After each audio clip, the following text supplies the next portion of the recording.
Selamat datang di Gelapnet, channel horor yang lebih bikin merinding daripada lihat saldo rekening kosong.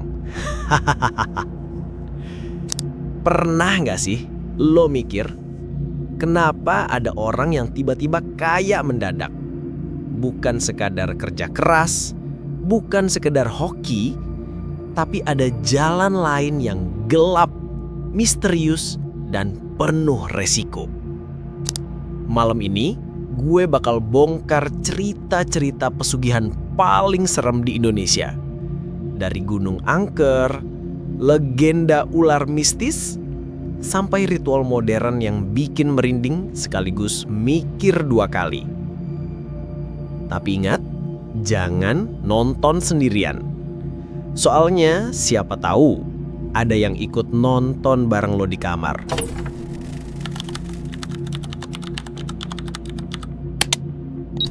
Lu pernah kepikiran nggak, kenapa ada orang yang bisnisnya aneh-aneh tapi tetap sukses?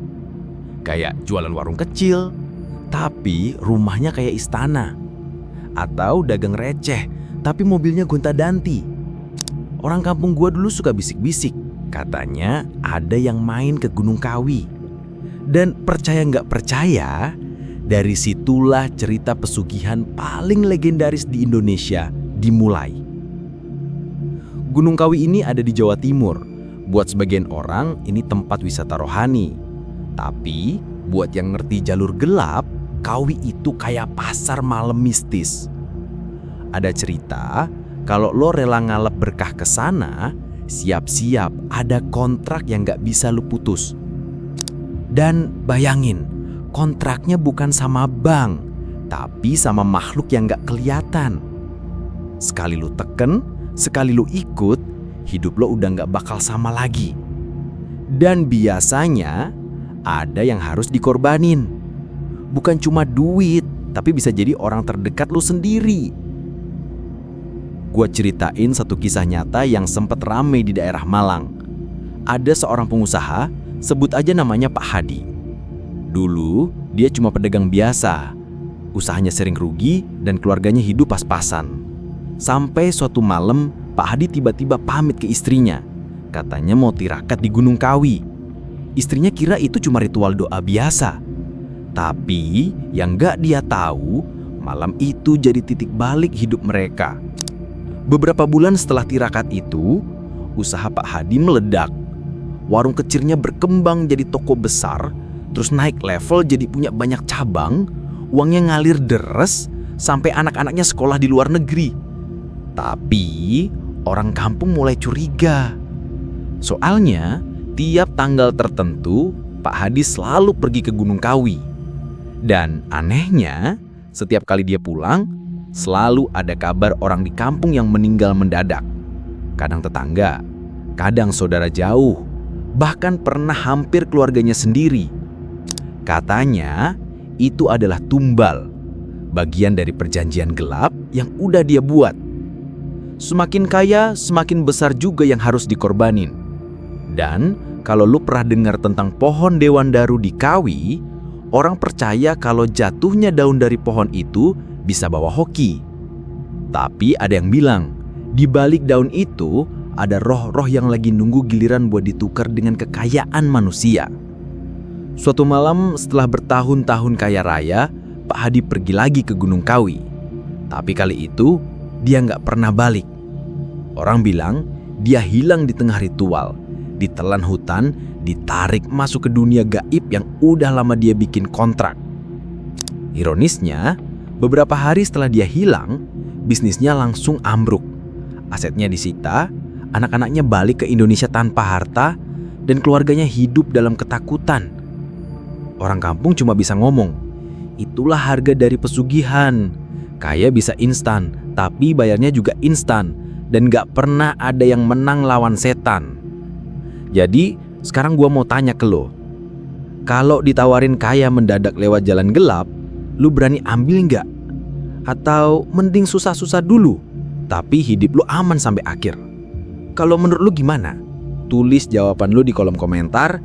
Dan kalau cerita Gunung Kawi ini bikin bulu kudut lu berdiri, Jangan lupa kasih like biar gue makin semangat bawain cerita-cerita horor kelam lain.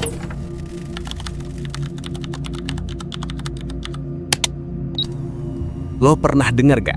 Katanya ada sosok Ratu Ular Laut Selatan yang bisa bikin orang mendadak kaya raya.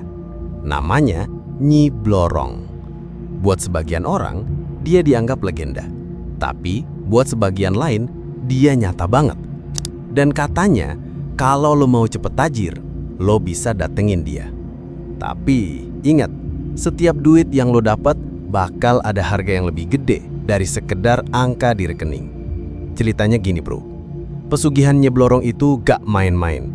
Konon, kalau lo jadi anak angkat dia, tiap kali lo manggil, tubuhnya bisa berubah jadi perempuan cantik separuh atas dan ular naga di separuh bawah. Dan setiap kali dia datang, dia bakal kasih duit emas atau uang kertas yang jatuh dari tubuhnya. Kedengeran gampang kan? Tapi jangan lupa, ada syaratnya.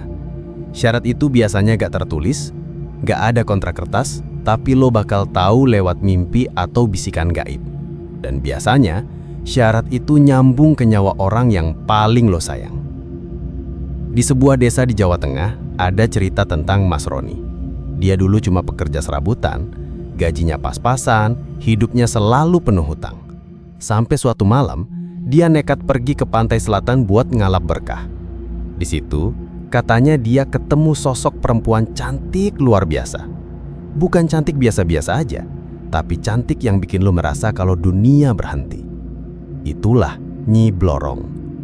Dia tawarin perjanjian, kekayaan seumur hidup, asal Roni siap menerima syarat yang nanti datang sendiri. Roni gak mikir panjang, langsung iya. Beberapa hari setelah itu, Roni tiba-tiba jadi kaya mendadak. Rumahnya direnovasi gede-gedean, motor bebeknya diganti mobil, hutang lunas semua. Orang-orang kampung bingung, ini orang dapat jackpot dari mana? Tapi mulai ada hal aneh. Setiap malam Jumat, Roni harus ngelakuin ritual di kamarnya. Kata orang, dari luar rumah kadang kedengeran suara desisan ular sama bau amis darah yang nyengat. Dan bener aja, beberapa kali istrinya lihat Roni kayak lagi bersama perempuan cantik yang tubuh bagian bawahnya bersisik. Istrinya ketakutan tapi gak bisa apa-apa. Karena setiap kali dia coba kabur, selalu ada kecelakaan yang bikin dia harus balik lagi ke rumah. Semakin lama, semakin jelas syarat pesugihan itu. Nyi Blorong mulai minta tumbal. Awalnya cuma ayam atau kambing, tapi lama-lama mulai nyafa manusia. Dan tragisnya, tumbal pertama yang jatuh adalah anak kandung Roni sendiri. Anaknya sakit aneh, kayak ditarik pelan-pelan sampai akhirnya meninggal tanpa sebab jelas. Setelah itu, Roni mulai hancur. Kekayaannya masih ada, tapi tiap malam dia dihantui bayangan anaknya. Dan makin hari makin banyak keluarga dan kerabat dekat yang jatuh satu persatu. Puncaknya, suatu malam, tetangganya lihat rumah Roni kayak diselimuti kabut tebal. Ada suara jeritan, ada suara ular melata, terus sepi. Besoknya, Roni hilang tanpa jejak. Cuma ada sisik ular yang berserakan di lantai rumahnya. Orang kampung percaya itu tandanya Roni udah dibawa sepenuhnya ke pelukan Nyi Blorong. Duit bisa hilang, harta bisa hancur, tapi jiwanya udah nggak bisa kembali. Pertanyaan gua buat lo sekarang, kalau ada jalan pintas buat jadi kaya, tapi taruhannya keluarga lo sendiri, lo bakal berani gak? Coba tulis jawaban lo di komentar, gue pengen tahu seberapa banyak yang lebih milih jalan cepat daripada sabar nunggu rezeki. Eits, jangan skip dulu, karena kita bakal lanjut ke cerita Nyi-Nyi yang berikutnya.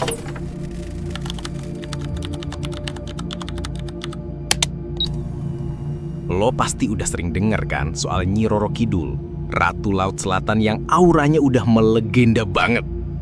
Katanya banyak pejabat, pengusaha, bahkan artis yang katanya dapat jalan instan dari beliau. Pesugihan Nyi Roro Kidul ini levelnya beda bro. Kalau Nyi Blorong atau tuyul cuma soal uang dan tumbal, Roro Kidul bisa kasih lo kekuasaan, ketenaran, bahkan karisma yang bikin orang tunduk. Tapi konsekuensinya bukan cuma nyawa, tapi juga jiwa lu sendiri. Orang-orang percaya perjanjian sama Nyi Roro Kidul biasanya nggak terjadi di darat. Biasanya lewat mimpi atau langsung dipanggil ke istananya di dasar Laut Selatan. Banyak yang bilang, kalau lo tidur dengan hati gelisah di dekat pantai Parangtritis atau Pelabuhan Ratu, lo bisa ditarik masuk ke istana laut. Dari situ, tawaran bakal datang. Lo mau kekayaan, jabatan, atau ketenaran? Tapi, selalu ada kontrak gaib yang nggak bisa lo ubah. Lo mungkin dapat segalanya di dunia, tapi setiap 7 tahun harus ada tumbal jiwa buat ngebayar janji itu. Di tahun 90-an, ada cerita tentang seorang pengusaha batik bernama Pak Dharma. Dia awalnya pedagang kecil di pasar, tapi selalu kepengen usahanya meledak. Suatu malam, dia bermimpi aneh. Dirinya berjalan ke tepi pantai terus ditarik ombak besar. Bukannya tenggelam, dia justru masuk ke sebuah istana megah di dasar laut. Dindingnya dari mutiara, lantainya kaca biru kehijauan, dan di ujung sing sana duduk seorang perempuan cantik luar biasa, pakai kebaya hijau yang berkilauan. Itulah Nyi Roro Kidul. Dia nawarin perjanjian. Aku bisa kasih apapun yang kamu mau, asal kamu terima konsekuensinya. Dharma yang udah putus asa langsung ngangguk iya. Nggak lama kemudian usaha batiknya sukses besar. Tiap kali ada masalah modal, tiba-tiba ada investor misterius yang datang. Tiap kali ada pesaing, usahanya pasti jatuh bangkrut tanpa alasan jelas.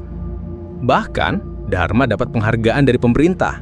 Kehidupannya jadi kaya raya, anak istrinya kebanjiran kemewahan.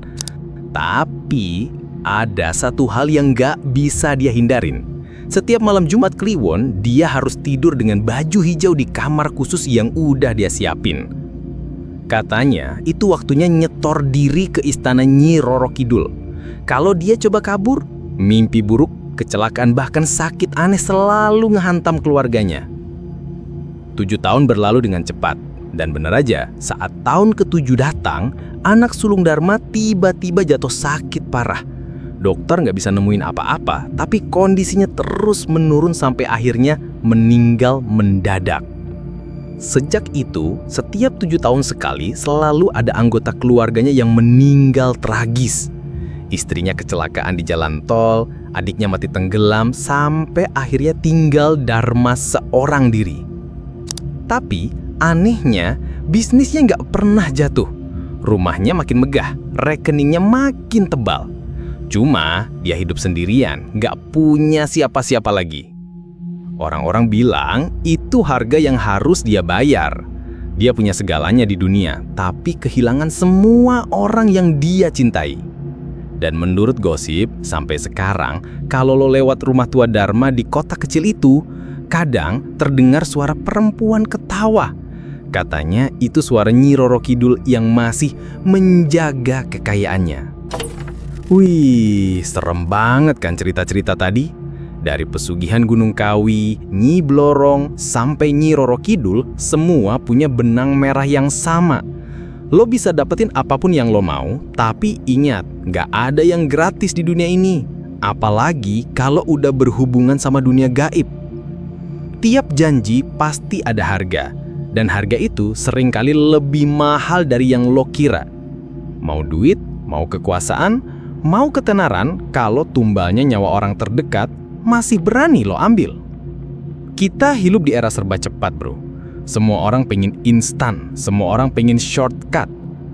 Tapi jangan sampai rasa serakah bikin lo lupa kalau jalan pintas kadang malah ngarahin kita ke jurang. Jadi buat lo yang masih penasaran sama dunia mistis Indonesia, stay tune di Gelap Night. Karena masih banyak kisah gelap dari pesugihan, ritual, sampai urban legend yang bakal gue bongkar satu-satu buat lo. Jangan lupa, klik tombol subscribe sekarang juga, biar lo nggak ketinggalan cerita-cerita selanjutnya. Kalau menurut lo cerita pesugihan kali ini bikin bulu kuduk lo merinding, kasih like di video ini. Dan share ke teman lo yang suka horor, biar mereka juga ikutan ngerasain vibes-nya. Ingat bro, dunia gaib itu ada di sekitar kita. Kadang nggak kelihatan, kadang nggak berasa, tapi selalu ngelihat kita. Sampai ketemu di episode Gelap Night berikutnya. Dan ingat, kalau tiba-tiba ada yang manggil nama lo pas lagi sendirian, jangan langsung jawab. Siapa tahu itu bukan manusia.